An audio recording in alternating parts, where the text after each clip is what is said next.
Hello everyone again. Today is day 3 of One Voice for the COVID. All the homeopaths you've been listening to, and today 4 more big ones.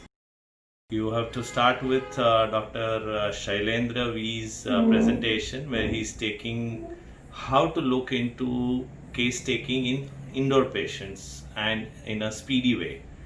Excellent work he's been doing, and I'm very sure that a lot of people are going to learn a huge amount of things from him. Very good work from a genuine person who's been doing all this for IPD levels. Then you have Dr. Kirti Mutreja speaking about case taking again in IPD. Younger person, but good work, nice stuff. Listen to her, very nice. Then you have one of the real big, great homeopaths coming up. That's Dr. Praful Barwalia. I don't think he needs any introduction. He has been doing absolutely fabulous work with his Spandan for the kids, everything related to homeopathy and all the things about disability in children. And of course, his thyroid dysfunctions with homeopathy has been just fabulous. So he's going to talk about susceptibility miasm, and I'm sure everyone is going to learn a huge amount regarding COVID and this component of homeopathy. Lastly, you have Dr. Jawahar Shah, another great who has been doing a lot of work about education in homeopathy and his way of networking things and way of spreading things and great organizational skills he has. He's going to talk about how to look into acutes in treating COVID through homeopathy. So enjoy yourself. One more day for One Voice.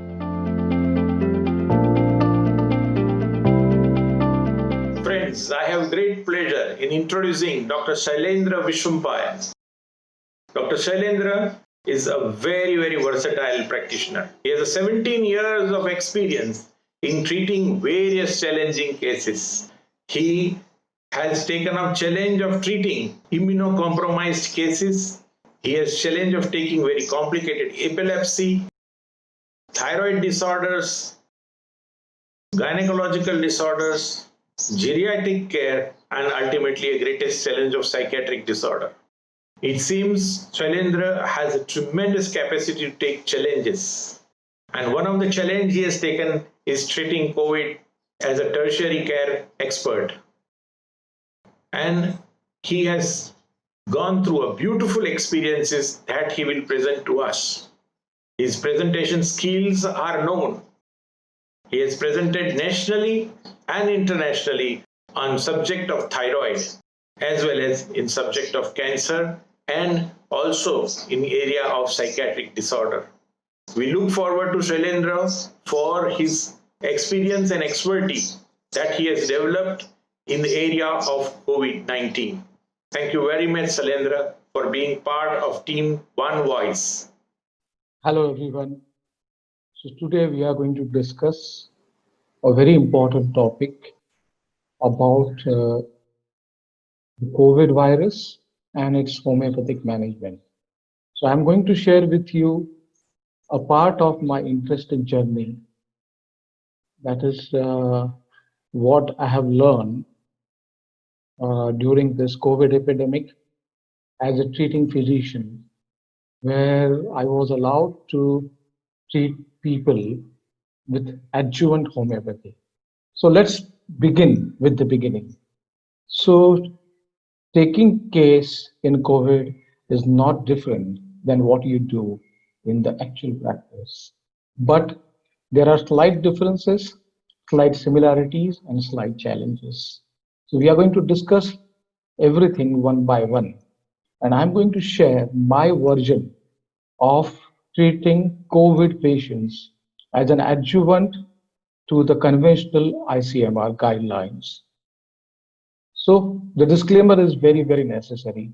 In India, because of the Emergency Act and Epidemiological Act, this exercise is only designed to motivate and share the COVID experience. No official claim about cure with homeopathy. Homeopathy was used as an adjuvant to the conventional remedies. The cases used are for the representation only. Any resemblance to live or dead is regretted. an experience of lifetime. So if you ask anybody, what was life like before this COVID? Everybody will have their own ideas, but definitely life was much, much better. And definitely after introduction of this COVID to us, the life is not going to be the same. Nothing like this virus was ever known to the mankind. It is the toughest challenge since the World War II to the entire humanity and the world. The world is not going to be the same again. The illness is the biggest challenge to humanity in general and homeopathic fraternity in particular. Challenge accepted. So in India, the Ministry of Ayush directed the practitioners with the directions above use of homeopathy as an immunobooster, as a preventive in the first or second week of March. And in Maharashtra state, a task force, a homeopathic or Ayush task force was formed with members like Dr. Jawar Shah and chest physician Dr. Jaswant Patil. In that panel, they are supposed to give creative inputs and intellectual ideas about how one must use homeopathy along with the ICMR guidelines. So, periodical updates are happening every week, every 2 weeks. We are uh, reaching near towards our goal of treating people with homeopathy standalone. But till this time, we are only allowed to treat people with a proper consent and those who are willing to take homeopathic medicine, and the hospitals are also willing to give the homeopathic medicine. So we have acquired such a kind of permission. Thanks specially to Dr. Jawar Shah sir for helping us in getting those permissions that allowed our entry into the wards. A data of 1,000 people. So we have a team under the guidance of Dr. Jawar Shah and Dr. Jaswant Patil, where there are around 11 to 13 homeopaths who are working with mild, moderate, and severe cases, depending upon the availability of the patient, depending upon the permissions from the respective hospital authority. Either it could be a standalone treatment of quarantine patients because we clearly have telemedicine guidelines from our government from time to time. COVID-like illnesses where the COVID is suspected but not diagnosed, we are treating those patients in our OPDs from the day one. So our clinic is working day and night as usual, maybe more efficiently trying to help people with COVID. So we are speaking with the collective data of thousands of patients. If you ask me, it could be 2,000 patients of different variety that I'm going to share with you a crux of whatever I have learned in this COVID business.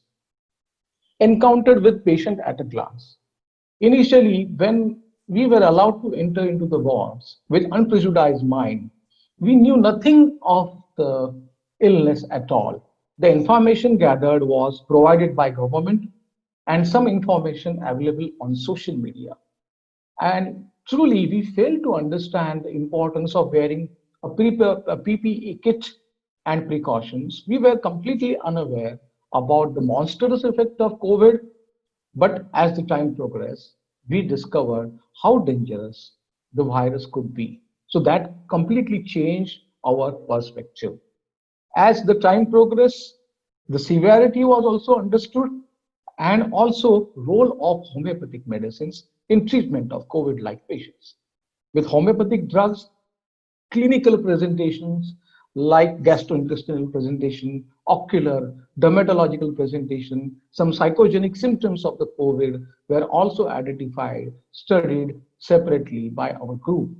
And involvement of different systems, how different systems could work, how allopathy and homeopathy could complement each other. So that was the greatest discovery, a kind of symbiotic association was established at various places in India. PP kit and case taking in standing positions. So we are usually accustomed to do the case taking in our OPDs. But if I speak about myself, I have an experience of seeing homeopathic patients in tribal areas, and for last 10 years, I am conducting a medical camp for those COVID patients by sitting on a floor without any basic equipments, and we see around 40 patients every third Sunday in a temple. So we had a lot of experience of working with the classes as well as with the masses. So the fear, those social taboo and use of life support were very, very important. The patient is already afraid about the havoc created of this COVID on social media. Patient feels nervous, anxious, and lose of use of life support. So many people whom we catered in the last part of our patients, some of our last patients were patients who were on CPAP and life support as well. And standing and conducting a case with proper hygiene, proper precaution, proper social distancing, and scanning of the papers, everything was a new learning. So I'm just going to share with you the new learning that occurred to me, how to perceive the patient in limited amount of time, and how to find out the ways and means of helping the patient with homeopathy. Unconventional case taking, Boger's approach. Doctors Boger's approach and the kind of taking what we did was unconventional, because after half an hour in PPE kit, you start feeling exhausted. You cannot see anything because of the moisture on your glasses, and it becomes very difficult to gather the data, speak with the patient, gain confidence of the patient, take a proper consent. So the art of observation and receiving data is very, very important that we have learned. Use of organon and use of materia medica and repertory. Because many a times the prescription was made on the spot within 10 minutes. Quick repertorization and spot prescriptions is the key, because many times you cannot wait, you cannot go home and bring the medicine. So we kept certain medicines into the wards with the hospital staff, certain group of remedies that we used with the patients, every patient in its indicated remedy. So this is what I always say, that all the patients, they emit the indications of remedy through their body language, through their tongue, their nails, their attire, their talks, each and everything about the person gives us hint, give me this remedy, give me arsenicum, give me phosphorus, give me arnica. So the mind to body and body to mind, body language is very, very important. Mind reflects on body, body reflects on mind. If you are a sincere student of homeopathy, and if you make it a point to read clinical as well as homeopathic case taking and various drugs and the latest development in the clinical field, I think this is not something that is going to be very difficult for anybody in future. So I'm just going to share with you one or two cases, because this is meant to give you an idea. We have already prepared and submitted a research document to the authorities. This is what we have learned. So this is an interesting case. So there was an old man of 60 who was fond of eating pickles. I really don't know whether he wanted pickle for himself, chili pickle. So he discovered that a latest chili pickle in Gujarat is arriving in the supermarket. So he went, a 63-year-old man went to the supermarket, waiting into the queue because of social distancing. The sun was very bright. It was mid-May. He got exhausted and was successful only after 3 hours standing, getting a bottle of pickle in his hand. He felt that at some point of time he was wearing a cap. I cannot wear the cap because wearing the cap gave him headache. So his head was hot, he was exposed to excessive sun, and then what happened? Confusion and chaos. The person who had no morbidities or comorbidities got much confused, lost his way, was moving in the same direction, revolving around the same road around his house, the road that was familiar for him for 40 years. but he was completely confused. One cab driver, one cab driver helped him and he got him home by looking at the ID card. When the cab driver asked him, "Who are you?" the man was completely unaware about his identity. So he was brought back home, and as usual, the wife reprimanded him. Was it so important to get that pickle in the coronavirus? So he said, "Don't bother me. I am unable to speak. I am getting congestive headaches. I am feeling drowsy," and he slept. He had sudden fever within few hours, and soon the case was diagnosed to be a case of COVID. Was on life support (CPAP) when we were allowed to treat him. The falling O2 saturation. The history was narrated with oxygen and CPAP intermittently. If you ask the person to narrate the history in normal conditions, it's a challenge. The people who are on oxygen, CPAP, and other supports, it's a very, very challenging thing for you to perceive. So we could perceive this data, homeopathic totality, elements from exposure to heat. We had nothing to do with corona. We had to do with the elements that caused it. Confusion of mind, lost his way into the well-known street, headache, aggravated by heat, aggravated by cab and congestion. Only this totality of positive symptom was perceived in that 12-minute interview. So after repatriation through HomePath, we discovered that Gloninum is the remedy. We confirmed Gloninum through Materia Medica of fever and Herring's guiding symptoms and Clark's dictionary on the spot. Through homeopath, Firefly, we could confirm it through Clark, Phatak, and Bori. And by going back home, we confirmed it from the source books. So we gave him Gloninum as the remedy. And he showed speedy recovery, 30C TDS for 3 days. There was a speedy recovery. He was completely withdrawn from his life support and he was discharged sooner than expected. So this is our experience of using Gloninum, a remedy for headache, as a fever remedy for this episode. Learning. So what we need to do, patient's reaction to stimuli is the most important thing. The incident that he narrated exactly matched with the provings, also with the Materia Medica. So the language of patient should match with the language of the Materia Medica and especially the proving data, because I believe in using more frequently the drugs that are very well proved from generations to generations. So Glonine helps him. So there are so many other remedies, so many prescriptions that we made. Certain remedies are like your friends, because when you're practicing for 2 decades or more, you become friendly, so they are just like your friends. The way you identify your friends, so you must be in a position to identify your friend or remedy in disguise.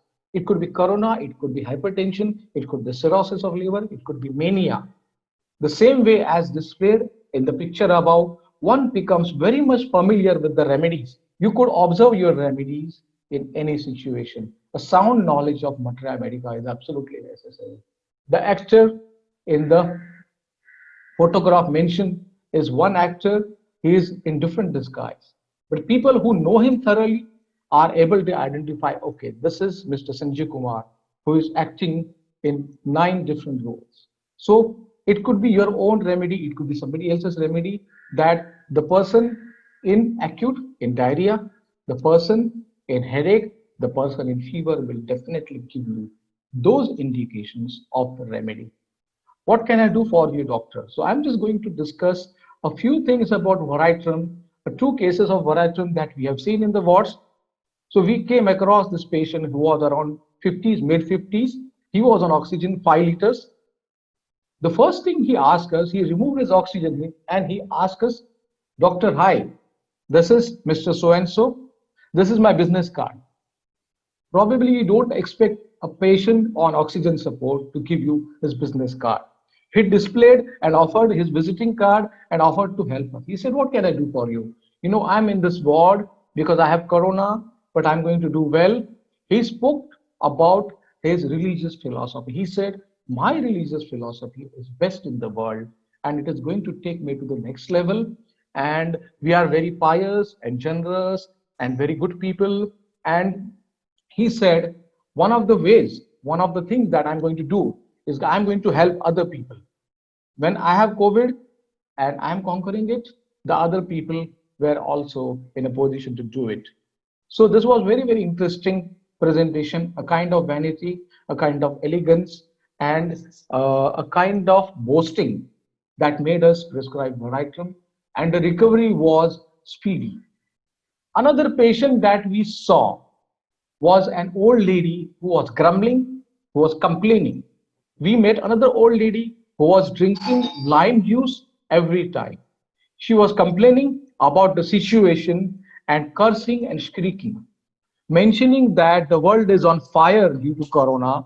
She was fault finding. She had difficulties with everybody. She had difficulties with the crowd. She had difficulty with the nursing staff. She had difficulties with everybody, and she was perspiring excessively. When we asked her about the consent, she said, okay, I'm going to give you consent, but do you know who am I? Who I am? I am the greatest poetess of India. I am Nightingale. I am known to the Prime Minister. I am known to the President of India and will take medicine, but declare to the world. These people want to hide it. Obviously, we never did that. We never declared or disclosed anybody's identity. She said, let the world know that Indian Nightingale has corona. And she even recited a poem that she said was her own poem, and she literally started like reciting the poem and enjoying. She even recited the poem and how corona is killing people. So this kind of behavior made us think about Voritrum and sulfur as a remedy. So when she told me that she is friendly with one of my patients who is a famous writer, she was decideful and she called a friend on the spot, and then she told him that how homeopathic doctors are as sweet as the medicine. So we were happy, but she never took the medicine in the first time. After a week's time, the same friend called me and said that the lady is not doing well because she never took your medicine. She promised us, she lied to us that, okay, doctor, you're very sweet, you're very kind, like your homeopathic medicines, and I'm going to take medicine. She never took medicine, got discharged, and shifted to another hospital. After a week's time, I received the call from the hospital authorities and heard that she was not doing well. So I requested her to take Veratrem album prescribed to her, and her time of recovery was also very, very fast. She had less comorbidity, only hypertension, but she was on oxygen support and she did very well. So this is how it could be a male, it could be a female. You know how the deceitful Veratrum with lot of vanity and lot of boasting, a compulsive liar presents. You could identify him even the COVID crisis. Summary. So to summarize, there are few pointers. We must have a simple approach, unprejudiced approach. Thorough clinical examination is necessary.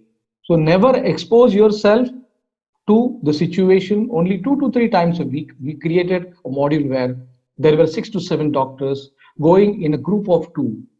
Nobody was repeated to cut down the prescription bias, and we never got exposed more than 2 to 3 times. Art in the science is very important. Science of homeopathy is also very important, but it's an art.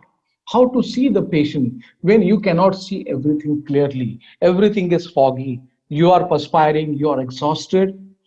But then we decided that we are not going to stay into the wards for more than 2 hours. One could only see 6 to 12 patients at one time, provided that we go in a group of 2. Observe, observe, and observe. Because most of the patients who were on 15, 16 liters of oxygen were unable to complete your case pro forma. So it's not a ritual. You have to understand and see the man suffering and prescribe on the spot, keeping into account the use of keynote prescription, Boger's approach, and different kind of experiences that you have in past. So never expose yourself for more than 2 times. Take good care of yourself. Observe the patient. Observe the clinical parameters. Take the treating physician in confidence.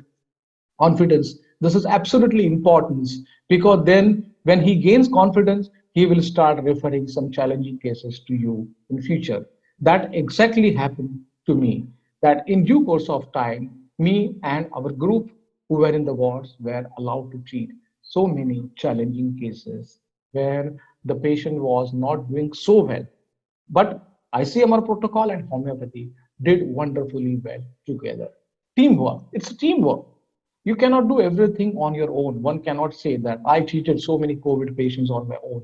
You need a team. There is a team that will go into the wards. There is a team that will give you support if you need certain backups, certain pointers to the remedy. There is a team that will give the remedies.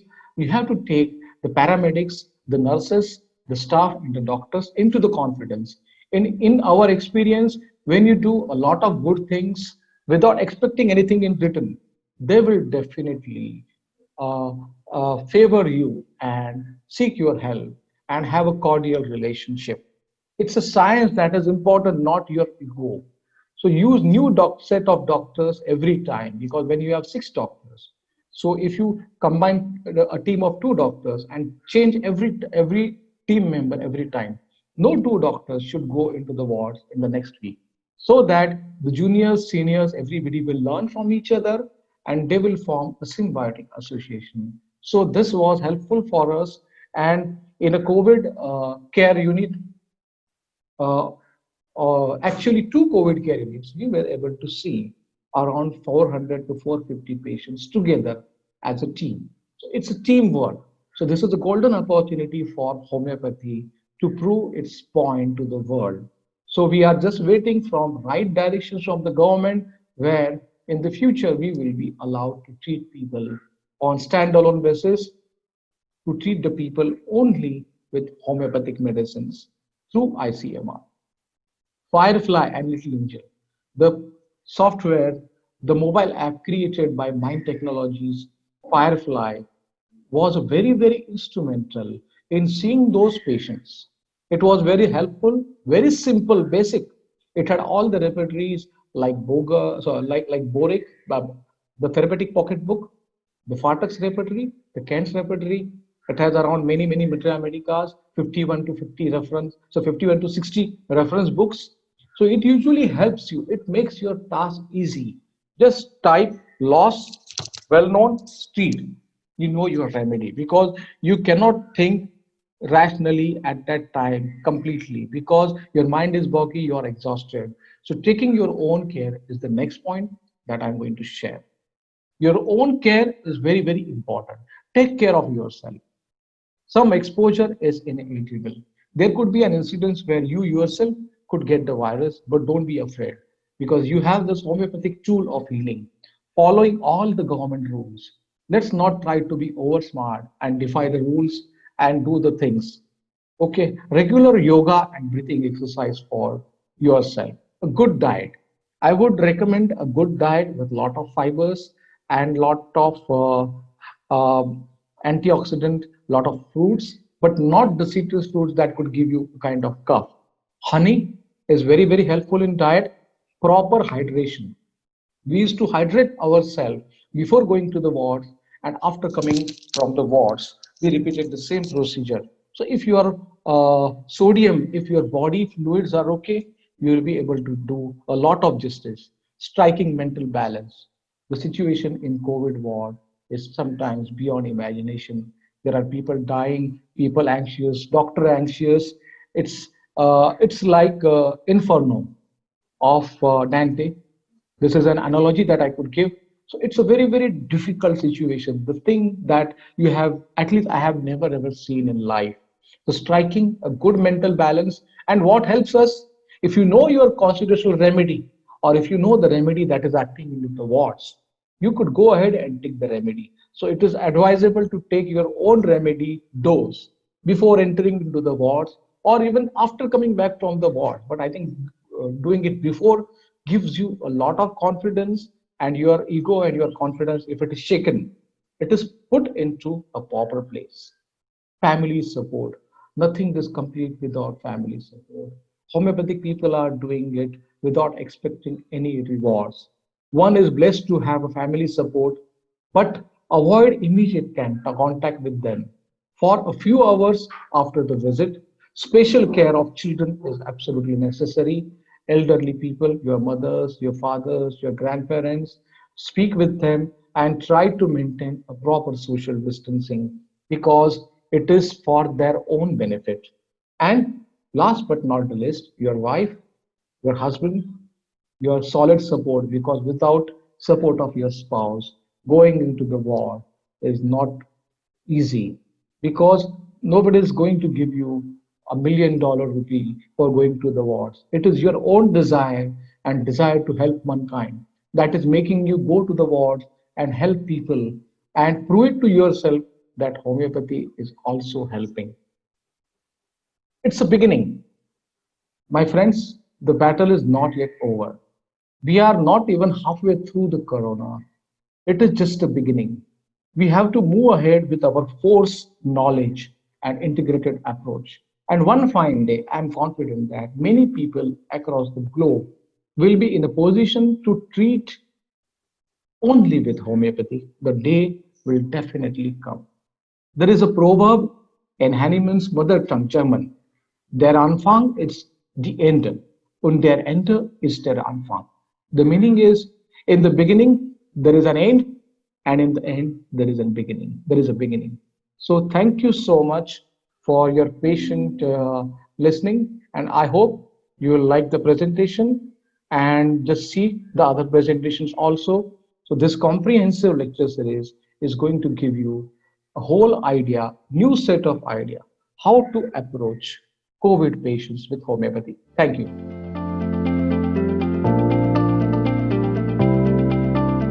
Hello friends, it's my great pleasure to introduce you to great COVID warrior today's time, Dr. Kirti Mutreja. Dr. Kirti Mutreja is student of Nehru College, Delhi. From her early days of college, she has shown seeds of great homeopaths. Kirti has tremendous clinical skills, and her ability to integrate homeopathic subject into her clinical acumen has been known quality of her. She has a very beautiful quality of being a spiritual instructor. And a third wonderful quality is service to humanity. Number of camps she has conducted. But I salute Kirti for a special reason that Kirti has worked as a COVID warrior in world. Kirti is an example to number of young homeopaths who has to learn from her how to dedicate your life to service of humanity and practice and learn from all masters and integrate to the service of humanity. Thank you very much, Kirti, for being part of this One Voice team and making great presentation and learning opportunity for one and all. A very good day to all of you. Myself, Dr. Kirti Mutreja, and it is my pleasure to share with all of you my experience in treating the COVID patients admitted to the wards in the last over 3.5 months. So the case taking for COVID patients is not the same as our regular OPD case taking, not even like the case taking we do in the IPDs of our homeopathic hospitals. Because it is like the physician is in level 3 PPE and with the vision totally fogged with the goggles and at the same time totally sweating in that. We can't have a very detailed case taking even from the patient's perspective, because the patients are also not in a very comfortable position to talk for long. Some patients are coughing a lot, some patients are already on O2, are dyspneic, so we can't take very long case takings. So the bedside case taking for the COVID patients has to be very brief, to the point, covering all the relevant points. So that is what I will be discussing in this video. So as there are certain points to be kept in mind while taking the cases in the wards. First is that we need to visit the suspected ward patients or the hold ward patients whose tests have still not confirmed their COVID diagnosis. because we don't want to first visit the patients who are diagnosed positive and then inadvertently carry the virus or the infection on our PPE kits back to the patients who are still only in the suspect ward and not yet confirmed patients. So that is an important point to be kept in mind. And now that we start talking about the actual case taking, the case taking will start immediately once we enter the ward. The observation of the patients is very much important. So we can divide our case taking in three parts: the observation, the actual case taking, and the investigations or the examination of the patient basically, and later reviewing the investigations. So the observation is actually when we are going to the patient, and before we actually start taking the case or talking to a patient, it's very beneficial to just observe him before that. This is an added advantage we have in bedside case taking, because it gives us a chance to see the patient when he is sitting in a position or he is in his own comfort zone. So there we see the patient, how the patient is sitting, what is his demeanor, his body language, and that gives us additional clues before we actually start the process of case taking.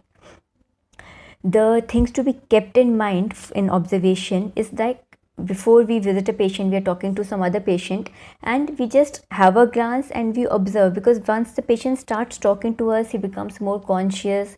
He will be more conscious about the way he's sitting or the way he's speaking, whereas before that he will be quite as at ease.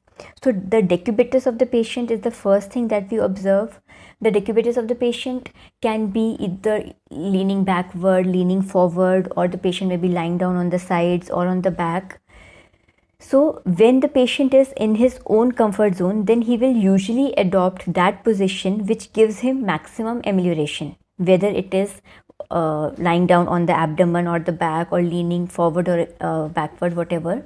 But at the same time, we need to confirm it with the patient, because many times we observed in the wards that the patients were lying down in prone position, and when we asked them that, are you feeling better, is your dyspnea better, or is your cough better while lying in this position?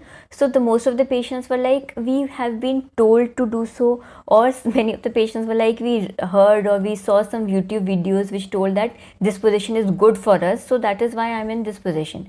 So the decubitus has to be observed, but at the same time it has to be confirmed whether this is a position that is giving amelioration to the patient, or whether this is a position that the patient has adopted just based on his knowledge. Next is the sleep position, whether lying on the back, because usually the patient will be in his most comfortable position. But here also it is important to ask the patient whether he is right now lying in this position and that is the most comfortable position in which he sleeps most of the time, or is it that just right now he is in this position but he prefers to sleep on the back or on the sides. So this can always be confirmed. The thermal reaction of the patient can also be very cuffy. I mean, we can get quite a lot of hint as per his thermal reaction by observing, because whether the patient is having some covering or not. And here this is a basic difference, because normally what happens when we are in a particular environment, we see a particular patient covering himself, or some patient feeling really hot, and we understand that okay, in this environment I or the other people are feeling comfortable and this person is feeling exceedingly cold or hot, so he will be chilly or hot accordingly.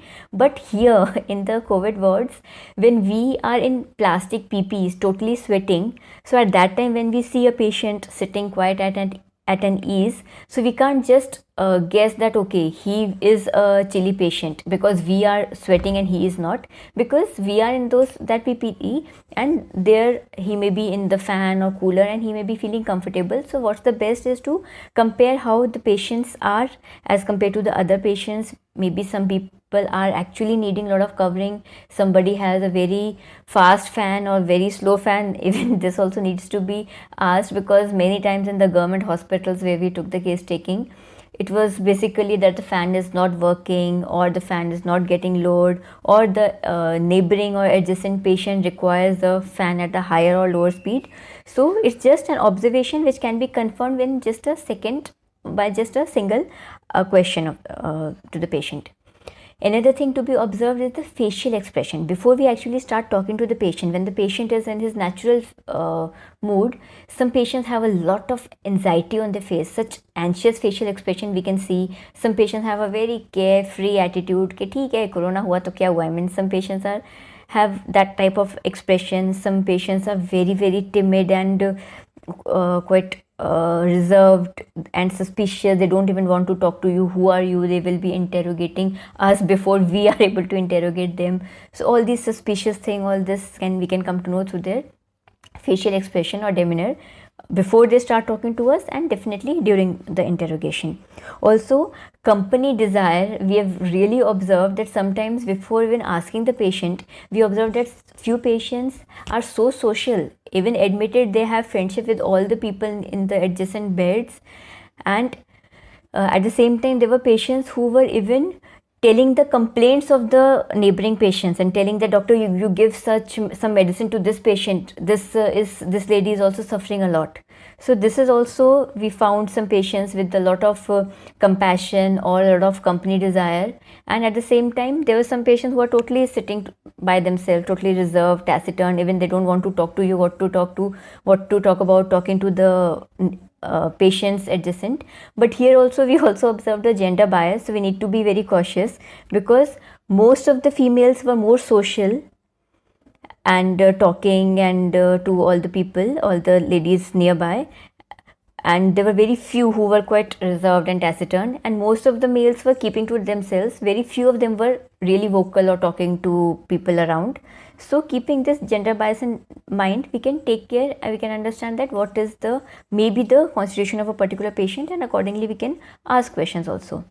Another thing that we can observe, we can get knowledge about on observation itself, is how fastidious or tidy or untidy a patient is. There were some patients we observed that despite being sick, despite being on the hospital bed of a government hospital, the bed was so neat and clean, not a single crease visible, and themselves, they were also totally, the hair and everything, clothes totally tidy. So that shows a clear fastidiousness, because you don't expect a sick patient to be so very particular, and at the same time there are other patients who are, I mean, out of proportion, out of expectation, they are untidy. Though it is expected, COVID is a contagious disease, so a certain degree of hygiene is expected, is trained to the patients, but still some patients are really gross, carefree and very untidy in their appearance, in their dress, in their belongings and in the interaction. So this is another thing that we can learn totally on observation.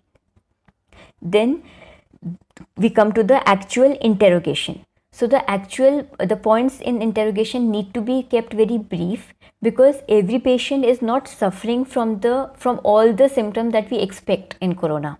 So the actual interrogation, we normally first ask the onset, whether how the symptoms started in the patient. Most of the patients, they started with fever, very few started with diarrhea or some other anosmia or loss of taste. So what are the symptoms that the patient started? So the onset and then the progression. Some patients had a very rapid progression, some patients were almost better for quite a long time, and then suddenly they started some cough or some dyspnea. So the onset and progression, we ask the initial symptoms, the concomitant with the initial symptoms, like some patients remember telling that the initial symptoms were with lot of burning, initial fever was with lot of burning in the eyes where Rux was indicated, or some patients who complained of lot of stomach discomfort or diarrhea at the onset of fever where mercurius was indicated. Some patients had fever with lot of restlessness and night sweats, here also mercury was indicated. And the concomitants, like some people had lot of apathy, which was one of the concomitant we observed. The dryness of mouth we observed in many patients, but that was totally due to the mask. The patients who were on BiPAP or non-rebreathing mask or any of the masks, so they had a lot of dryness, but that has to be ignored because that is not a patient symptom, that is due to the positive air pressure or positive oxygen that is being given to the patient. So the patients who have cough we can ask details based on the cough. Cough also is something that can be observed, whether the patient has paroxysmal cough, whether the patient has cough in the paroxysm of 2 or 3 or 4, or just single paroxysm, short cough. At the same time, we observed some patients, there were many patients who had cough on inspiration, deep. They said that we can't inspire deeply, not because of dyspnea, because if we are taking a deep breath, we start coughing. So in such patients, we prescribed Sticta also to give them some temporary relief, and then went to the constitutional medicine. So the dyspnea, whether which posture the patient is better, all the concomitants with dyspnea, whether it is associated with any cold, clammy sweat, any flatulence or any belching. So all these symptoms can be asked in detail, but normally, because we don't have a lot of time, in bedside case taking, neither the patient is in this condition that we can take very detailed case taking with him, and at the same time, we physicians are in PPE, we need to see maximum patients. We should do justice to the equipment that has been given to us, and at the same time we need to do justice to the lots of patients admitted in the government hospital. So we generally kept our case taking quite brief, not more than 10 minutes or even less, maybe 7 to 8 minutes per patient. So there, whatever are the presenting complaints or whatever were the prominent initial complaints of the patient, those were asked in detail. And then we come to the examination part. The examination in the COVID patients, we didn't do very detailed examination. What we observed were the sclera for any ciliary congestion or the redness of the eyes. The tongue was observed, and one of the things that we observed was that many patients had the moist, large, flabby, indented, dirty tongue of Mercurius, and few patients we observed the typical red tip tongue also. So there were very few patients who had very clean tongue and with nausea and dyspnea, where we gave Ipecac, but most of the patients we found had large, flabby, dirty, indented tongues. So the tongue of the patient is seen. Then the SpO2 and the pulse rate is usually seen on the pulse oximeter. And then the BP, normally we observed through the files of the patient, we hardly took the BPs of the patients. And in addition to that, the other parameter that we observed were any respiratory distress or any RR, whether the respiratory rate is increased. So that is also, usually we did not palpate the patient, it was totally on observation, that okay, just looking at the watch, that not even the watch, because we didn't have the watch, maybe just one of us carried a mobile, or maybe the watch is there. So just an idea of the RR, whether it is really raised, it's maybe more than 24 or 30, or that it is almost a normal respiratory rate. So these are the things that we did on examination, nothing more we did on the at bedside for the COVID patients. And the investigations that were already done, the x-rays or the CT, the blood reports, those were browsed. Most of the patients, they had the GGOs or the ground glass opacities, but what the investigations told us from our homeopathic perspective were whether the ground glass opacities were more on the right zone or the left lung. So that tells about the side affinity and also the extent of the disease, whether some patient already the cavitation has set in or it is a consolidation. So these the extent of the disease and the side affinities were what we concluded from the examination. And then also we monitored the oxygen levels, because many of the patients whom we saw were already on oxygen. So either the patient is on BiPAP, so what is the FiO2 and what is the saturation he is maintaining on the positive pressure through the BiPAP.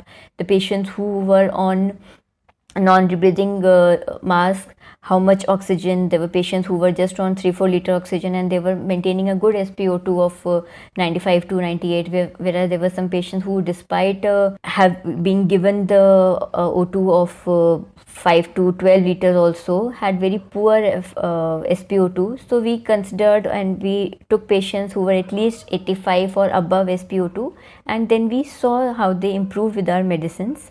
So these are the things that we did on observations. So that is all about the bedside case taking. And as I told that this session for all you homeopaths will not be the same as the case taking sessions we take for our interns or our juniors in our residency days or in the normal classroom classes.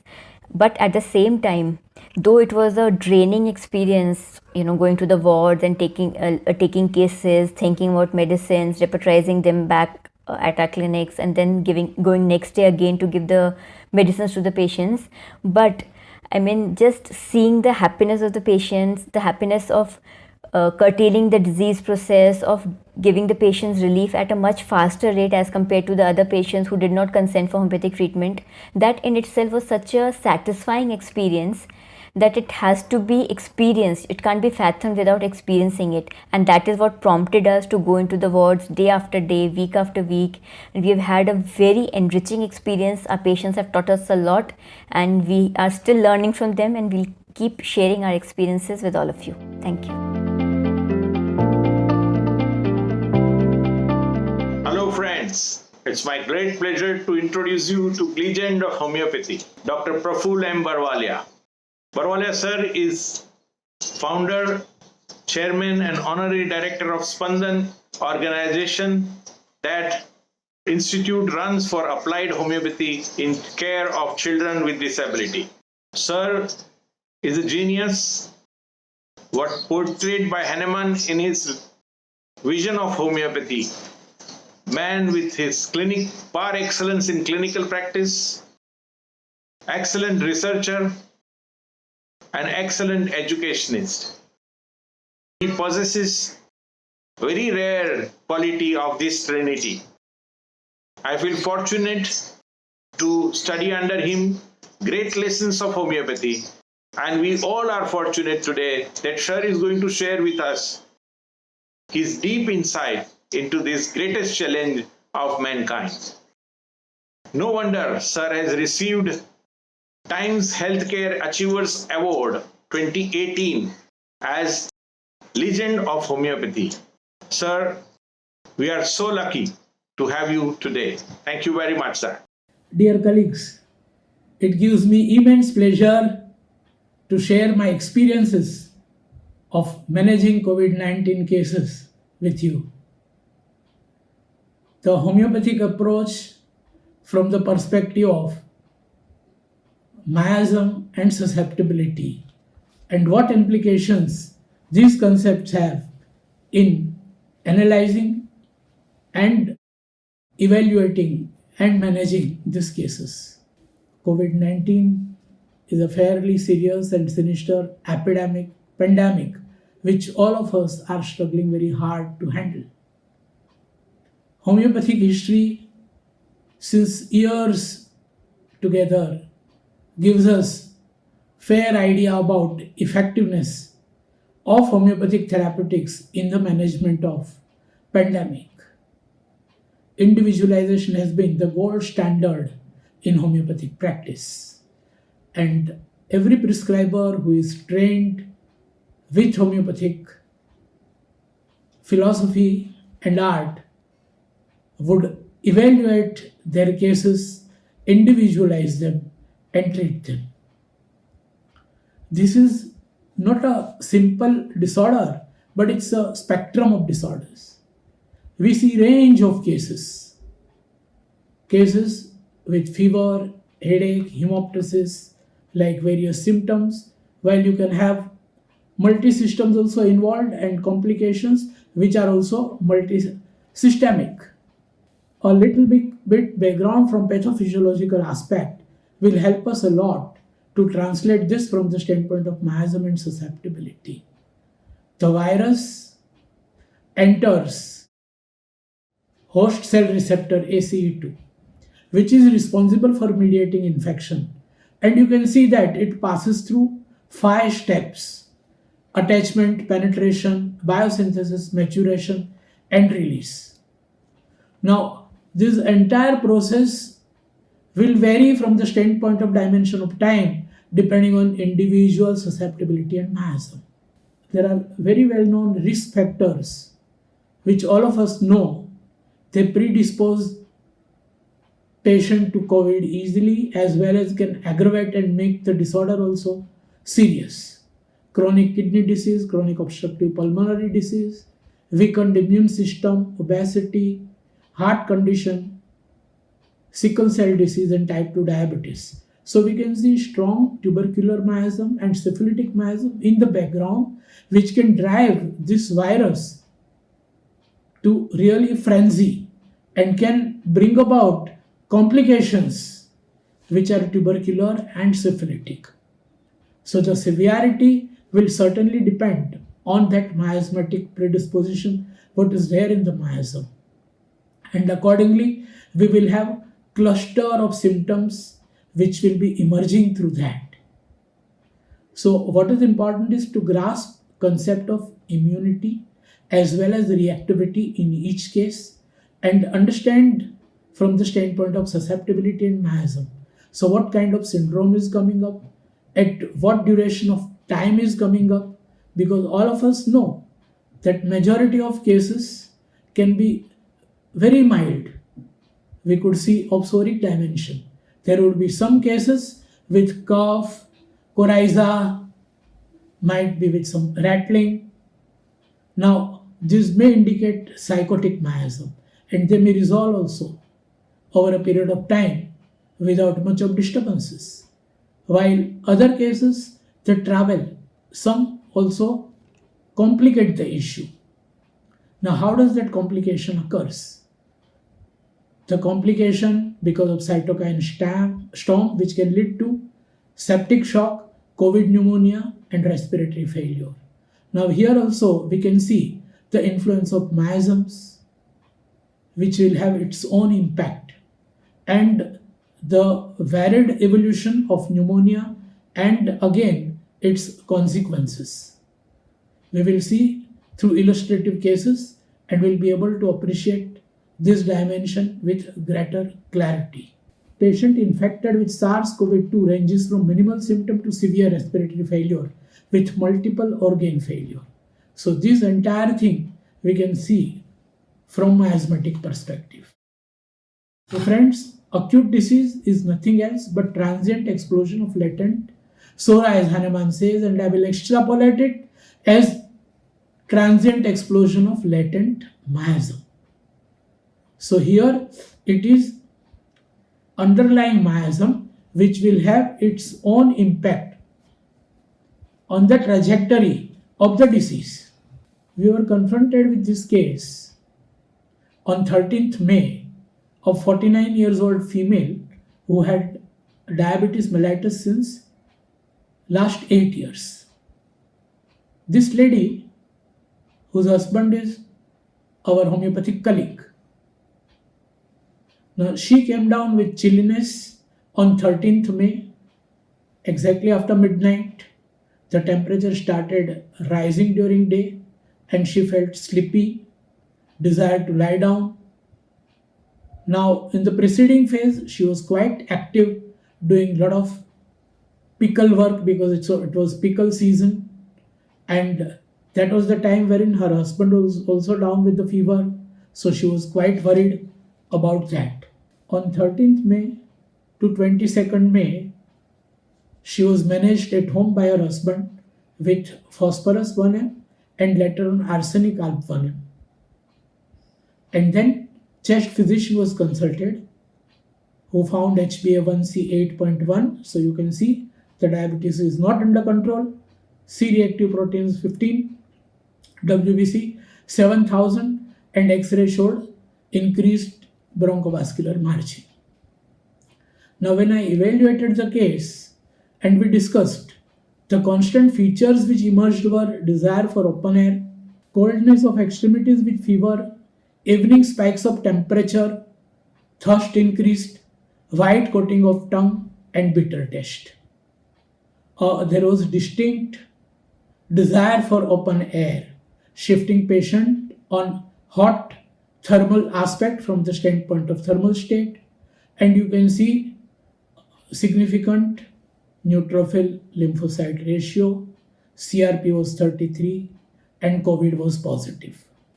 SpO2 was above 95. Immediately HRCT was done, which confirmed pneumonia.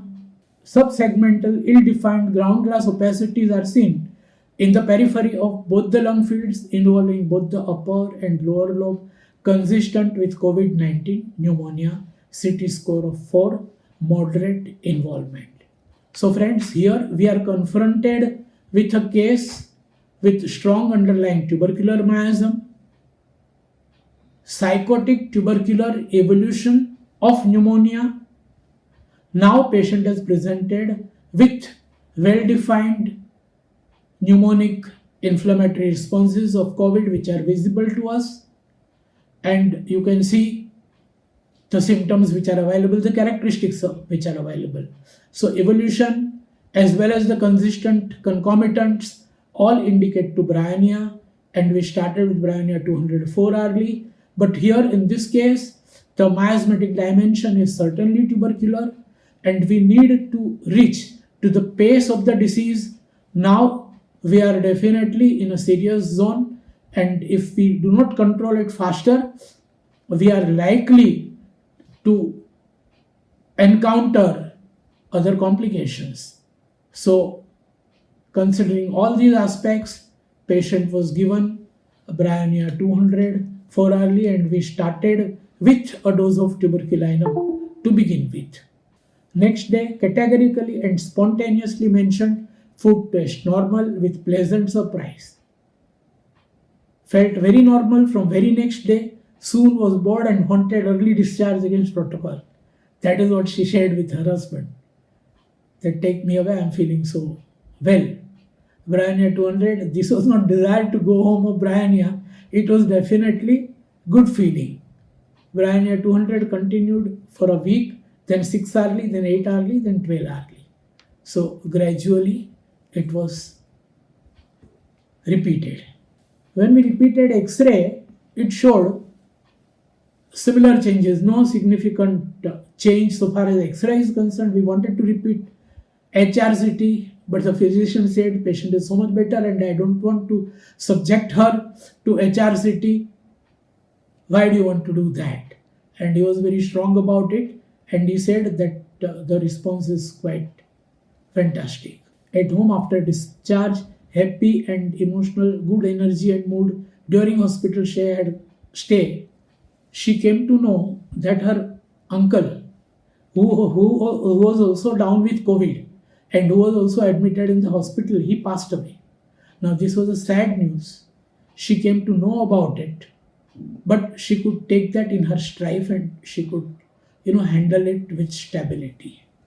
4th June, we repeated investigation, CRP 4.2, WBC 9500, LDH 254 and ferritin 98. We repeated tuberculinum 1M and constitutional natrum carb 200 daily. Now we continued with TUB weekly and natrum carb. We ensured that all parameters, they become absolutely normal and susceptibility is restored well. Not only that, over a period of time, she definitely showed positive changes even in her diabetes mellitus. Now, alert monitoring with clinical pathologic correlation is must while dealing with serious acute disorder like COVID-19. And HRCT is quite valuable. You could see that X-ray, which was showing hardly any bronchovascular margin, while HRCT came out with full-blown pneumonia. Study original unmodified picture and examine characteristics which are present consistently. Now this is must in all the cases of COVID. You should examine that. In number of cases, you will also see good prodromal feature. A patient who complains of milky white coating of the tongue coming up on the first day when patient experiences fatigue, exhaustion and malaise. Now this becomes PQRS. Before localization, it is coming up. Now this is immensely helpful. It can draw your attention to antimony crude, antimony tart and bryonia-like drug. Miasmatic state needs to be understood by correlating tissue changes with the evolution. We work in Spandan Holistic Mother and Child Care Hospital at Devnar Govandi, and we are trapped amidst multiple hotspots. Govandi itself has been a very hot and an active suburb for COVID, and there are number of localities around our hospital which are hotspots. So naturally the responsibilities are much more. Of course, we are not COVID hospital, we are non-COVID hospital, continuing health care for all the people, but providing COVID homeopathic care in collaboration with other family physicians or hospitals. Now, this is a very interesting case of a 63-year-old female whose husband also happened to be general practitioner, and she came down with COVID. She had heaviness of chest from day one. She described pricking kind of pain by needles, throat difficulty on swallowing, fever around 100 to 101, quite irregular, dry cough, worse in the morning, X-ray chest normal, clinically fine, SpO2, RS, CVS, all those features were normal. You can see RT-PCR positive.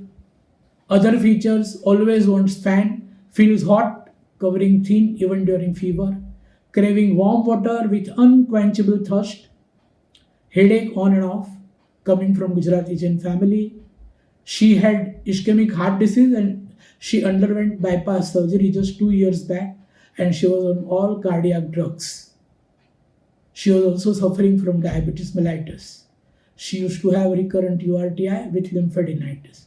So dominant tubercular miasm, fundamental tubercular syphilitic miasm, and susceptibility on higher side, as we are not encountering any significant changes at a structure, and reactivity and immunity also appears to be on a higher side, as we are seeing certain characteristics in the picture which is available to us. So based on that, we repertorized the entire case: the unquenchable thirst, desire for warm, and the pricking pain, the stitching pain, naturally clinched easily the diagnosis of bryonia. But here we are seeing underlying dimension which is tubercular and syphilitic, so we have to be careful when we are handling this case. All of us are aware that prognosis becomes difficult whenever there is a senior citizen with comorbidities of these dimensions. 7 July, bryonia 204 early given, 80% subjective improvement, headache, body ache, etc. 70% relief in throat and cough. 9th July, overall much better, temperature normal, chest heaviness slightly worse, headache again worse but different type which used to have in past. See, always try to differentiate the symptomatology, the kind of headache and kind of pain, the stitching, pricking, all what she had to begin with, COVID. Now all those things have disappeared. The syndrome has disappeared. The PQRS related to bryonia have disappeared. Now what you are confronted with is some vague discomfort, as well as you are confronted with headache which she used to get as her constitutional headache. So we studied the whole case. We gave a dose of tuberculinum, antimiasmatic intercurrent followed by natrum phos, constitutional immediately. Whole case resolved very rapidly.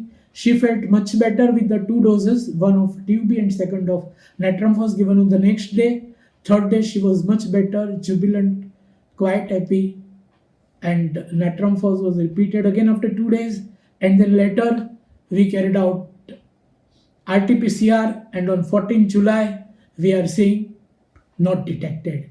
She got freedom from COVID, which was quite early, quite swift, and this, I would say, each and every force has played its distinct role in this case. See, you have to satisfy susceptibility, then bryonia alone would not be capable. If you leave your case at bryonia level, maybe you would have left the patient in lurch and could have invited a lot of difficulties. So, intercurrent forces, antimiasmatic forces, as well as the constitutional forces, they are of paramount importance, and they satisfy the susceptibility and bring about the total cure. Precise appreciation of changes in phase will help to make timely changes in prescribing. Role of intercurrent and constitutional leads to swift resolution of acute episode. Now, let us see this 34-year-old female who came to us and who had a peculiar pace and the magnitude of her COVID. She also, at such young age, presented with certain comorbidities. She had cold and cough since 10th June, loss of smell 12th June. very important feature, characteristic for us, part of the syndrome, part of the spectrum, COVID spectrum, and of course an indicator for miasmatic influences. Body ache and fever 13 June, headache, soreness of throat, redness of eyes. She lives in joint family comprising of 8 members. She has one 5-year-old female child. Elder brother-in-law came down with COVID. Entire family was investigated and 7 members are COVID positive. They could not collect child swab and she could not be screened. But child also had lot of coryza, lot of cold, catarrhal discharges and mild cough. No fever. Our patient was second to develop symptoms. She was given full course of allopathic medicine, but fever relapsed and she requested for homeopathy. In spite of proper allopathic medicines, blood pressure fluctuates in higher range. Now, considering the current state of disease, one of the relatives was advised hospitalization, while all other members of the family were advised self-quarantine and treatment. She has CRP 17.1, C-reactive protein 17.1, WBC 6500, neutrophil 57. You can see other parameters and COVID positive. Desire for warm drinks, find soothing, increased thirst, chilly, frequent loose motion, SpO2 97, and relapse of the fever. And predisposition feature, past history of essential hypertension since 5 years, hypothyroidism, PCOD since 8 years, family history, father, bronchial asthma, essential hypertension, and urticaria in mother. So your dominant miasm, which is tubercular, and fundamental psychosis and tubercular. We started treatment with arsenic alb 200 4 hourly, given 30% better, but after 2 days, we can see a kind of emergency-like situation appearing suddenly late evening.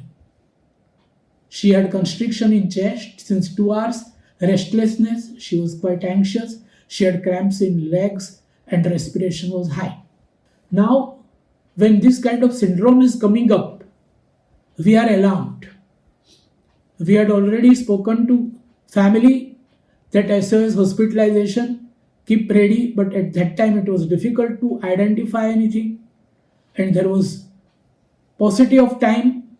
I reviewed the entire totality. What we are seeing, sudden evolution, rapid progress, constriction, tightness in chest, chilly, restlessness, and tendency to cramp is an important concomitant coming up in the totality. So if you grasp this evolution and correlate, cuprum ars comes up, and cuprum ars is one of the great savior when there is suddenness. You can see the remedy, cuprum covers constriction, cramp, sudden manifestation, desire for warmth, and sudden effects. And when we are seeing arsenic, we are also seeing some of these features. So arsenic stamp was available earlier and now we are seeing cramps coming up, a concomitant getting manifested. So there is change in symptomatology. Cuprum ars was selected. Cuprum ars 200 2 hourly, then 4 hourly. Cuprum ars 200 on 22nd June, we gave 4 hourly. But we could see that in about 3 to 4 hours, she started experiencing much relief. On the next day, there was marked and significant amelioration, and on 22nd, all the parameters were much better. The chest physician was requested to examine her, and physician found that there is nothing significant, and whatever she is receiving is helping. Over a period of time, we see there is total resolution. We introduced interpolated 23rd June, a dose of tuberculinum, cuprum ars 200 4 hourly continued, and cuprum ars 200 6 hourly later. So in about 3 days time, we are seeing marked resolution of all the features. Her entire syndrome resolved in about 7 to 8 days totally. You see, this is the case with comorbidity. She had essential hypertension, and even her blood pressure had become high and was fluctuating. And Cupramars helped to stabilize even fluctuating blood pressure. She was on antihypertensive, physician had seen her, the ECG was taken, all the parameters were taken care of, even then blood pressure went on fluctuating. So this was really an alarming situation. But Cupramars and interpolated tuberculinum could bring about the entire resolution. Alert monitoring with clinical pathology correlation is must while dealing with serious acute disorder like COVID-19. Always update your remedy response, evaluation with above understanding. Immunity and reactivity are important parameters to judge susceptibility. We are seeing what is happening to immunity, we are seeing what is happening to reactivity. And we should try to keep track of both these. What is happening to immunity, what is happening to reactivity. Reactivity is an axis which relates to the evolution of the characteristics which your susceptibility, the language of the cell, language of the system, language of the organism is through reactivity, is through manifestation of symptoms. So try to keep track what kind of PQRS are coming from time to time and relate to them, and you will be able to prescribe appropriate acute remedy to handle to that situation, or appropriate deep acting remedy if required, or appropriate anti-miasmatic remedy if required. And immunity you keep track and simultaneously keep track of all the parameters. There are inflammatory parameters as well as there are toxic parameters, speaking of real complications or real syphilitic travel of the disease. What are they? Inflammatory parameters are like C-reactive protein, what you can see what is happening to neutrophil and lymphocytes, while your D-dimer, ferritin can definitely draw your attention to what is happening at the level of the tissue and can alarm you. Probably your patient is going into what kind of phase. A sudden and rapid rise of D-dimer would definitely be an alarming and a great signal that your patient is traveling into a very strong tubercular syphilitic zone and can invite fatality. So we have to be careful. The cytokine storm can have its own implications, can have its own manifestations. Similarly, serum ferritin. Basically, process of degradation of clot is fibrinolysis. Now, D-dimer is double fibrin. It is fibrin degradation. Normally, you don't see that in the blood or plasma. But when this entire process is enhanced, your coagulation system has been activated, disseminated intravascular coagulation is setting in.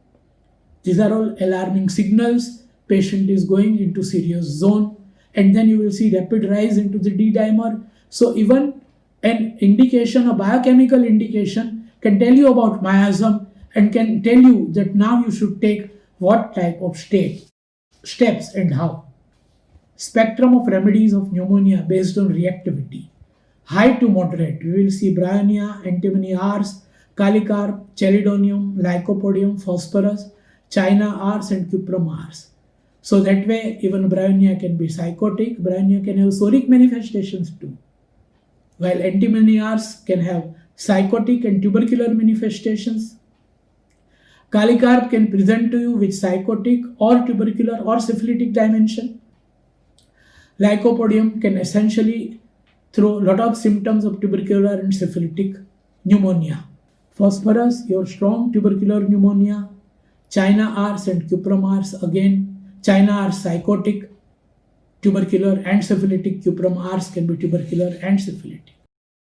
Baptisia can have strong syphilitic element with its stupor, can have a great impact on sensorium. Pyrogen, lachesis, sulfur, they are quite deeper forces and they can come up in very bad cases of COVID-19.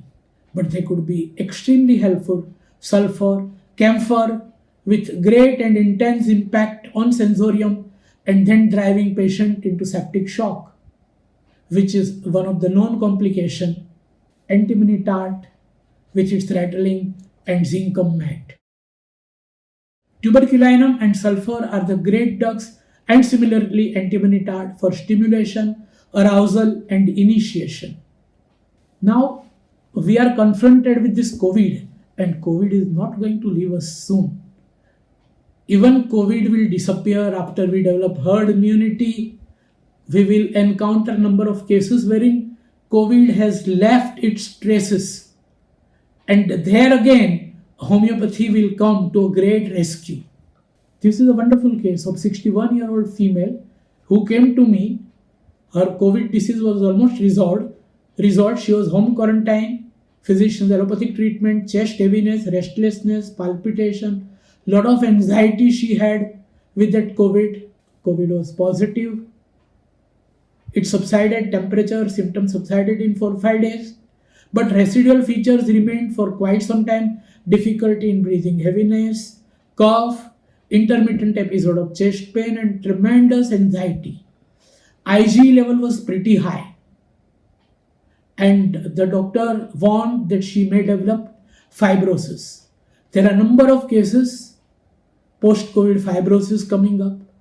There are a number of cases wherein alveoli are involved and now there is chronic inflammation of alveoli. Now, how to handle this? This shows again a strong miasmatic inheritance, sequelae of COVID-19. So, tremendous anxiety, restlessness with palpitation, cough on and off, chest pain, sleeplessness, chilly patient, hypersensitivity reaction, fear of impending disease, Kalikarp, and entire case, whatever she shared, also at a dispositional level, definitely gave me lot of indication of Kalikarp. So here, dominant miasm, psychotic and tubercular. Fundamental miasm again, psychosis and tubercular. Kalikarp 203 times a day, 60% relief in 3 weeks. We are observing this case. I am sure this patient will need anti-miasmatic over a period of time and we'll have to watch. But I am 100% sure we'll be able to resolve her allergy, residual allergy totally over a period of time. This small case, very interesting experience this case gave, as well as quite often goose flesh. The 63-year-old female of frail structure, she also had essential hypertension, came with discomfort in throat, heaviness in chest, breathing, fever, weakness, she was chilly. Essential hypertension over the last 16 years, osteoarthritis, labyrinthitis, father dementia, mother peptic ulcer, sister schizophrenia. You see this varied miasmatic background. Now, very interesting report. You can see classical neutrophil and lymphocyte ratio. 79% neutrophil, lymphocyte 8.3. You can see pretty high. R C-reactive protein 101,144. Although our X-ray is not indicative of anything, I think we are getting sufficient signals for COVID. Heaviness in chest with discomfort in breathing, cannot lie, desire relatively cool water, would not like to take warm water. In past, always particular about warm water whenever sick. Now she distinctly said that, that warm water she doesn't like. Matka water is okay, a little cool is okay. She wouldn't take cold water, of course. She is extremely particular about regimen, diet and all those things. And her sleepiness. So considering sleepiness, desire for cold water and the evolution phosphorus 200 was given, patient felt much better. She was advised to get her COVID-19 test, but they were reluctant.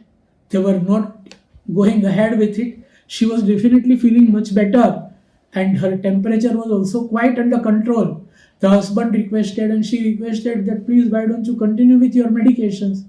We will comply with that and we don't want to go ahead with COVID. The reason is that moment we are stamped as COVID, then again we are, isolated, and there is no one to take care, and unnecessary harassment to other family members who will have to come from far and wide, and we don't want that harassment. We don't want that pain of isolation. Do whatever best you can do.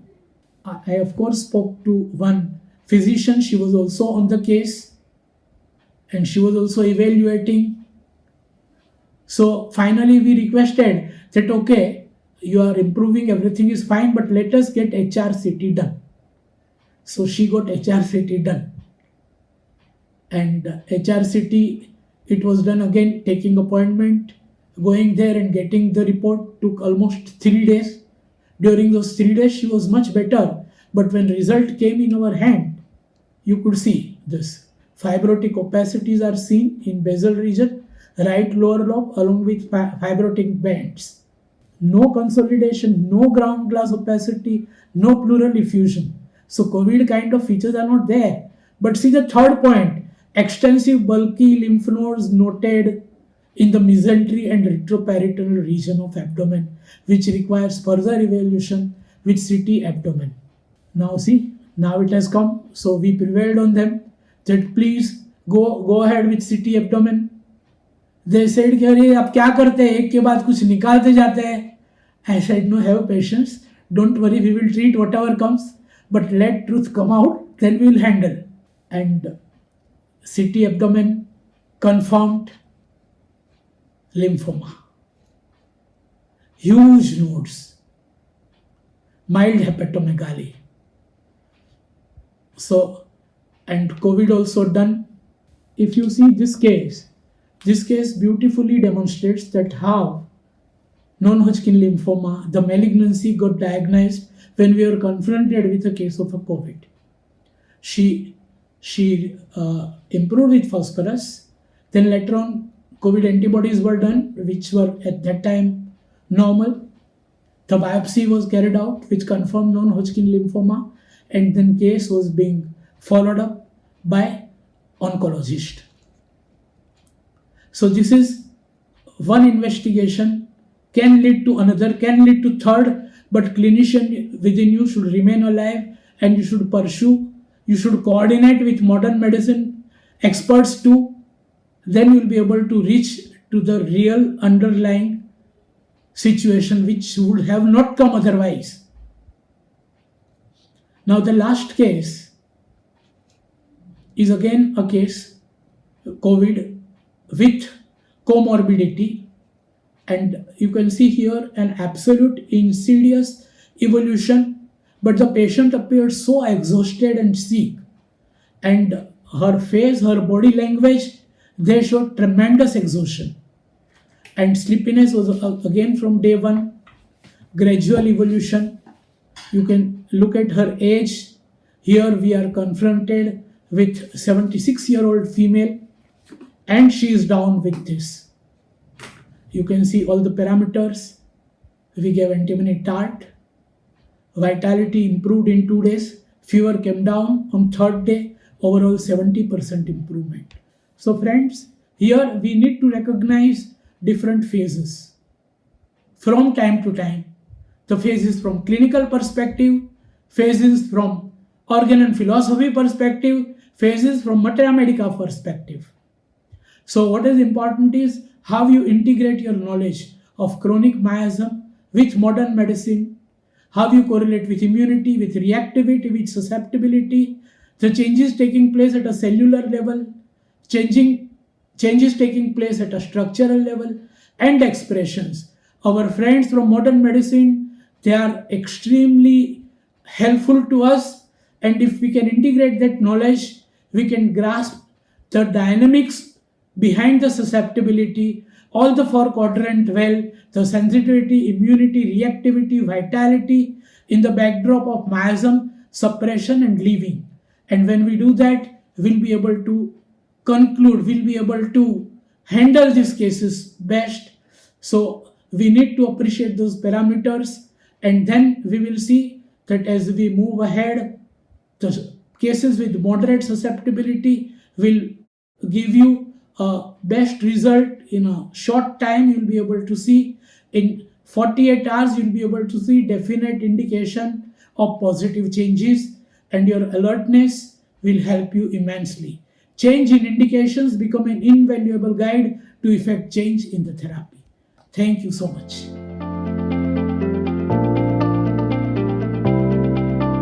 Hello, friends. One name that doesn't need introduction, and that name is Dr. Jawahar Shah, man behind One Voice team. His phenomenal personality with versatile quality as a clinician, academician, and technocrat. One thing is very, very strong about Dr. Jawahar Shah is whatever he touches takes the larger platform, and he has given dignity to homeopathy. Not only that, he has given big numbers to homeopathy. His software is number one, which has been used in 140 countries. Friends, 140 countries. He himself has conducted more than 500 seminars across 22 countries. And not only that, his organization has distributed during COVID time 1.2 million preventive medicine to the community. That large scale work is possible only because of his vision and dedication. And one thing which is very common to his entire work is love for homeopathy and homeopaths. In his heart, always it is to take homeopath and homeopathy to the higher standards and higher levels. One thing which I know about him is Jawahar Shah is truly living a sloka called Kal Karo So Aaj and Aaj Karo So Ab. And that's how today we are able to reach, the whole One Voice team is able to reach to all community at large number. He and his entire team needs to be saluted. Thank you very much, Jawahar Shah, for not only been organizing everything, but also contributing on a specific platform of COVID, your experience in treatment of COVID-19. Thank you very much. Friends, a very good morning, good afternoon, and good evening, depending upon the country you are from. This is my second session, and in this last few months, life has taught me many things. We are going to share today on management of asymptomatic and mild cases or some moderate cases of COVID-19. We have treated many cases. Our team has treated more than 1,000 patients, and many of them have recovered. And I'm sharing with you some few cases and how we can help. This is just to give you a glimpse of how to approach the cases. Friends, patient is our priority. Doctors talk about managing severe advanced cases of COVID. Severe cases percentage is only 20%. To manage such cases, you require a lot of skill, high level of precision, knowledge about COVID-19 and its management. So you require a lot of precision. And for homeopaths, we must focus on 80% of the patients which are asymptomatic, mild or moderate cases. And we must give the right medicine so that this 80% do not go to the severe phase. So it proves the efficacy of homeopathy. It does not go to the severe phase. So we have 80% of the cases to prove that homeopathy works. In this session, we are going to share simple medicines with its practical application. I'm not going to talk something very hi-fi. I'm going to share practical application of the medicine and which can be applied into the practice from day one. I'm sharing few cases and a detail of how to approach is put in handout. We have put a handout with simple materia medica and their differentiation of the cases. So you can pick up this, download this handout and understand the management. Cases which have come during this phase have complete range of prescription and learning. During this, I found there are three categories of cases. One which require acute medicine, second which require constitutional medicine, and third which requires the help of intercurrent medicine. We have many more cases. For those who are interested, can visit our site.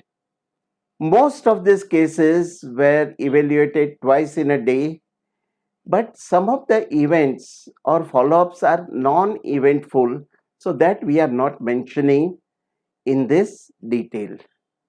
We'll start with my first COVID case. My first COVID case was a young boy of 21 years. He hardly had any symptoms and he was absolutely normal in his functions. His initial symptoms were loss of smell, loss of taste, mild irritation in the throat, and he said repeatedly that I am fine. This is all the history which he could give. He was very comfortable, and this was the test which was done. It was COVID positive. And the medicine is very simple. I am well, loss of smell, loss of taste. And you can see the remedy which comes beautifully is arnica. A simple medicine where the patient is mild symptomatic, says that I'm fine, and the remedy is arnica. Now, young man with minimal symptoms, high vitality, what is the potency you will give? 200. Patient was given arnica 200 4 times in a day. See, the only way you can know is returning of the smell and taste. On the third day, the smell and taste returned. On the 8th day, patient got tested and was COVID negative. Here is the COVID negative report. You can see the patient has completely recovered from his problem. So within 7 days of treatment, the patient recovered completely. And here is a beautiful testimonial. Listen what father has to say. It's a very long testimonial. We have cut it short for you. But then came to our rescue Dr. Jawahar Shah with his homeopathy medicines. We are not strong believers of homeopathy, but nevertheless gave it a try. And believe me, right from day one, there was some improvement in his lost taste and smell. And within 3 days, it was restored to a great extent. His test report turned negative after a week. The second case, another challenging case. 1 month baby was diagnosed with COVID positive. The patient started having complaint of vomiting, nose block since last 2 days. 5 of the family members were COVID-19 positive. Birth weight was 2.69, had history of jaundice at birth. At 1 month, the weight was 4.2 kgs. Patient was on breastfeed. He sweats a lot, hot thermally. He has cough, cold and wheezing. Patient was seen by pediatrician and was suggested there is no need of investigating 1-month-old child for COVID-19. There was a big discussions, big argument. I insisted for testing for COVID and it turned out to be positive. You can see that it is clearly positive. So we work out on the totality of symptoms: vomiting, nose block, cough with wheezing, hot patient, better in propped up position, jaundice at birth. And see what happens. The remedy comes to be natrum sulph. Patient was prescribed natrum sulph 6C. I have seen in my practice, whenever there is a history of neonatal jaundice, always think of natrum sulph as one of the remedy. Child at this stage will hardly have any other indications or symptoms. The patient was prescribed natrum sulph 6C twice in a day, and ars iodide 6C, for his congestion, works beautifully as a decongestant. 2 pills 4 hourly for wheezing, breathlessness, cough and cold. But patient's mother did not listen to me. She did not give medicine. Suddenly the oxygen dropped down to 85%. She calls me what to do. I tell her, start with the medicine arsenic iodide 6C every 15 minutes. The child was breathless, with fever, congestion in the chest.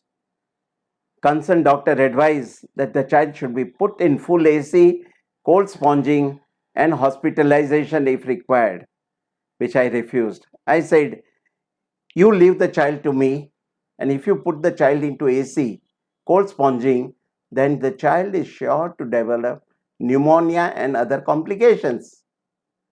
I asked her to cover the child properly and continue ars iodide 6C for every 15 minutes.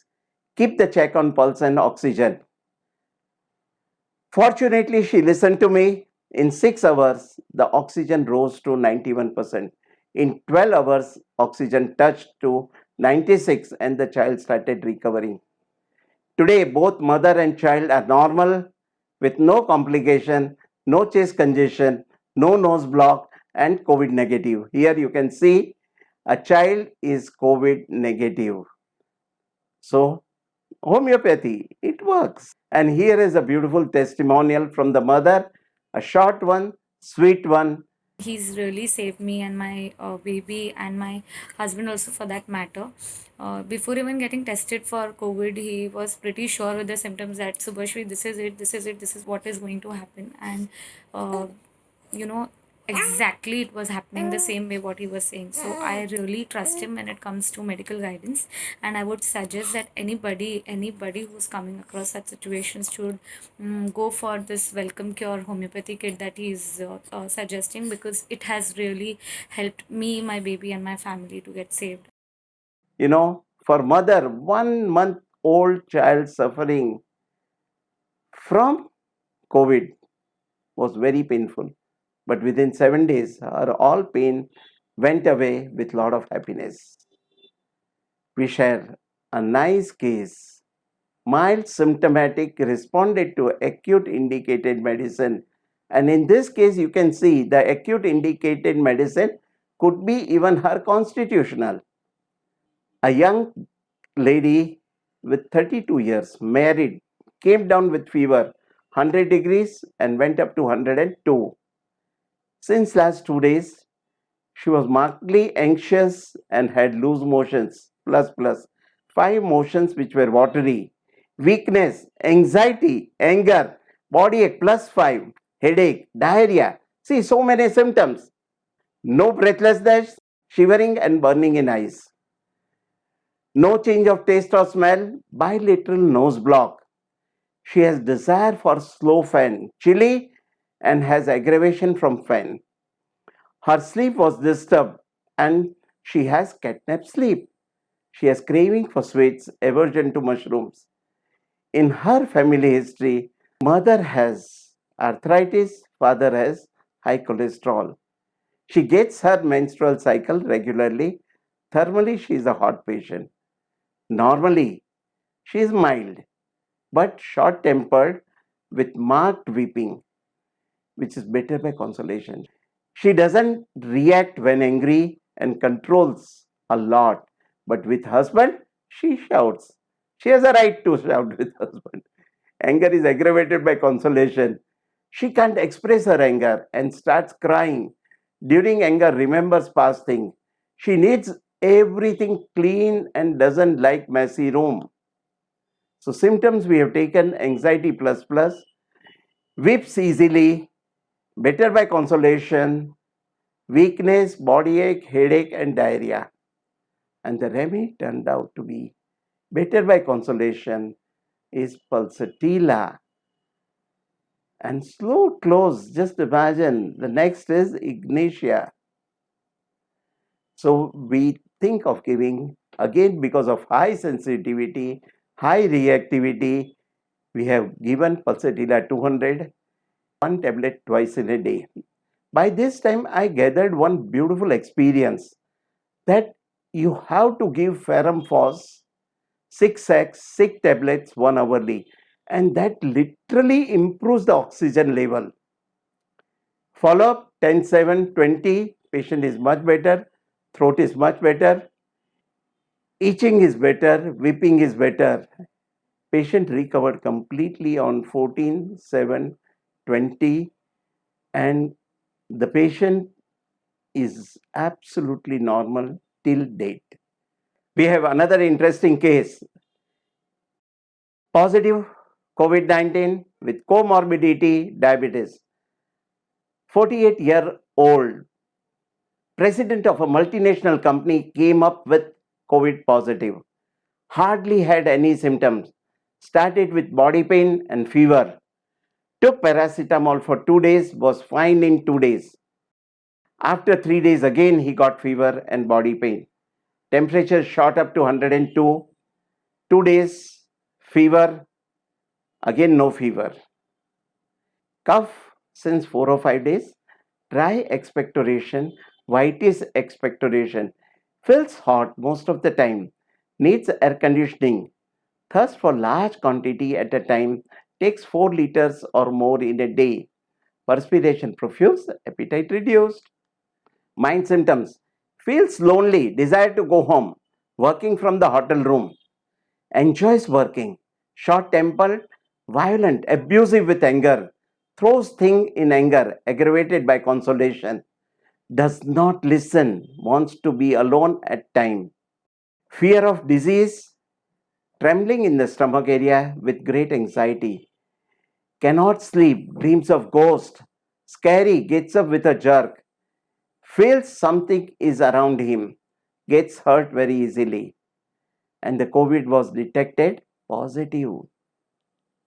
And see what happens. We took the case, totality of the case, things of business, work desire to be, headache, desire to go home, thirst for large quantity of water, loss of smell, loss of taste. The remedy is very simple, and this is what has helped many of the patients. Bryonia. You can see the insidious, slow onset of bryonia right from the beginning. Fever comes for 2 days, nothing happens for 1 or 2 days. Again fever comes, again nothing happens for 1 or 2 days. Now this is a typical bryonia with large thirst. The patient was given bryonia 200, 2 pills 6 hourly. Follow-up. Within 3 days, the fever, throat pain, everything subsided. On 30th, mild throat pain, cough mild, fever mild.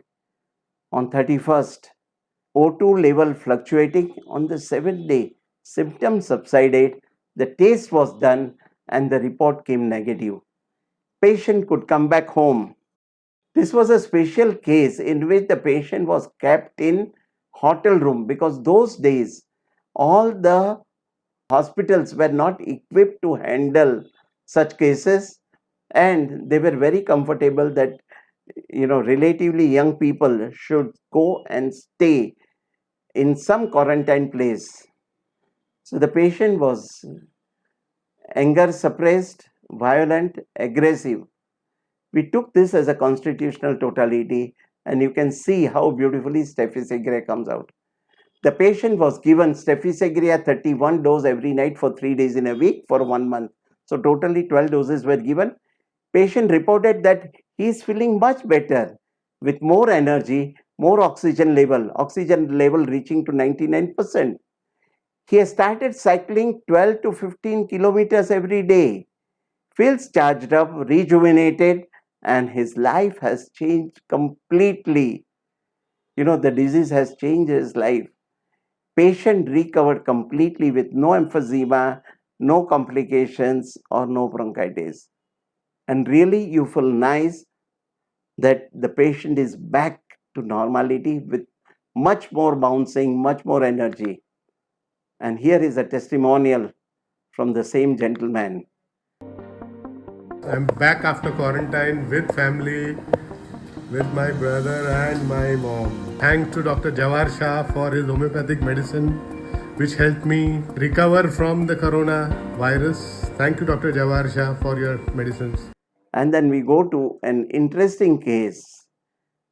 In spite of comorbidity, presenting picture was with limited symptoms. Till 14 days, there were no symptoms at all. The patient said, I'm fine, I'm fine, I'm fine, I'm fine. Around this time, I took the case and continuously COVID was detected positive. Patient is very dynamic. The Assistant Commissioner of Police and who was heading the VIP security was admitted in the hospital. He is a case of renal failure with continuous dialysis. You can see what is happening. That continuously it was being detected. And here I thought a lot. No symptoms. Says nothing is wrong with him. There is no problem, no complaints. And based on that, we prescribed arnica. But if you understand, what is the second aspect? That this is a psychotic fixity, rigidity. Okay? It's a fixity. The disease is not getting worse, disease is not getting all right. And based on that, we thought of remedy Thuja as an intercurrent medicine. So Arnica 200 was given, 2 pills 4 hourly. That is based on the acute presentation. Thuja 200 was given because there was no response from Arnica, no response from any other medicine. The patient was given Thuja 200, 1 dose every night for 3 nights. The reasons for Thuja are obstinate case, not responding to the conventional line of treatment, and not getting worse. It's a typical psychotic picture, fixity. Post Thuja, again the Arnica was given, which worked. Follow up. The patient was sent medicine to the hospital because he was ACP. He had no problem of security. He could receive the medicine. On 27th, the patient is much better, no symptoms, no discomfort. And you can see on 29th, we get the test done. On 30th, the report says not detected. So case which was suffering all the time was not getting better from positive to negative. Thuja was repeatedly given. And in many cases, we have tried Thuja, tuberculinum, medorinum, and it has worked. And here see, you can see the video testimonial of the Assistant Commissioner of Police. Shri Jawahar Shah यांनी माझ्याशी संपर्क साधून माझी medical history घेऊन त्याप्रमाणे मला medical kit उपलब्ध करून दिलं. त्या किटमुळे मी लवकर बरा होण्यास मदत झाली. तसेच त्यांनी माझ्या फॅमिलीला कोरोनाचा त्रास होऊ नये म्हणून होमिओपॅथीचे मेडिकल किट उपलब्ध करून दिले. त्यामुळे माझी फॅमिली माझ्या संपर्कात असून सुद्धा कोरोना पॉझिटिव्ह झाली नाही. त्यांच्या या मेडिकल हेल्पबद्दल मी त्यांचे आभार मानतो. Friends, based on the time allocated, I have shared with you different aspects of COVID management. I am thankful to Integrative Homeopathy, Enlightenment Education, and Tamsoma team for making this possible and allowing the experience to reach all of you. A big thank you to the team, big thank you to all of you, big thank you to homeopathy. Anytime in future, you can always get back to me.